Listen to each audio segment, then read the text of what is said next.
Microphone attack. Microphone attack மூலிமா என்ன நடக்கும்னா, நம்ம என்னென்ன பேசிகிட்டு இருக்கோ அந்த ஆடியோவை கேப்சர் பண்ணி ஹேக்கருக்கு சென்ட் பண்ணிட்டோம். ஸோ இதை பற்றி தான் நம்ம இந்த வீடியோவில் பார்க்க போகிறோம். இதுக்கு நம்ம யூஸ் பண்ண போகிற பிளாட்ஃபார்ம் என்னென்னா கால் லினக்ஸில் தான் நம்ம யூஸ் பண்ண போகிறோம். ஸோ கால் லினக்ஸில் நம்ம ஆடியோ ஹைஜாக் பண்ணுறதுக்கு ஆர் மைக்ரோஃபோன் அட்டாக் பண்ணுறதுக்கு நம்ம யூஸ் பண்ண போகிறது சேயாலோ. இதில் server.net சர்வர் தான் நம்ம யூஸ் பண்ண போகிறோம். ஸோ அதுக்கு நான் ஃபஸ்ட் சூஸ் பண்ணுறேன்.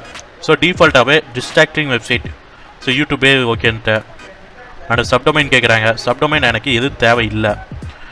ஏன்னா எதுக்காக சப்டொமைனா, சப்போஸ் யூடியூப் மட்டுமா இல்லை வேறு ஏதாவது கீழே டொமைன்ஸ் வேணுமான்னு கேட்குறாங்க, அதுக்காக தான். அண்ட் இப்போ என்ன நடக்குதுன்னா, எனக்கு அந்த லிங்க் ஜென்ரேட் ஆகுது.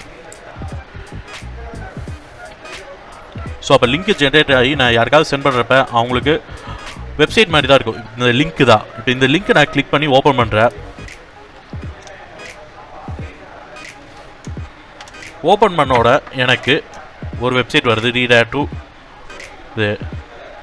இப்போ இதை கிளிக் பண்ணால் எனக்கு யூடியூபோட இது வரும். பட் பேக்ரவுண்டில் இங்கே என்ன நடக்கும்னா, என்னோடய ஆடியோஸ் எல்லாம் ஒன்று ஒன்றா ரிசீவ் ஆகி எனக்கு இங்கே டிஸ்பிளே ஆகும். அந்த ஆடியோ நான் ப்ளே பண்ணேன்னா நான் ஒரு 2 செகண்ட்ஸ்க்கு என்னென்ன பேசியிருக்கேனோ அது இங்கே கேப்சர் ஆகிருக்கும்.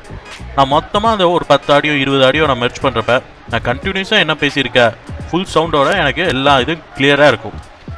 ஸோ அதுக்காக தான் இந்த டூல் யூஸ் பண்ணுறாங்க. Thank you guys.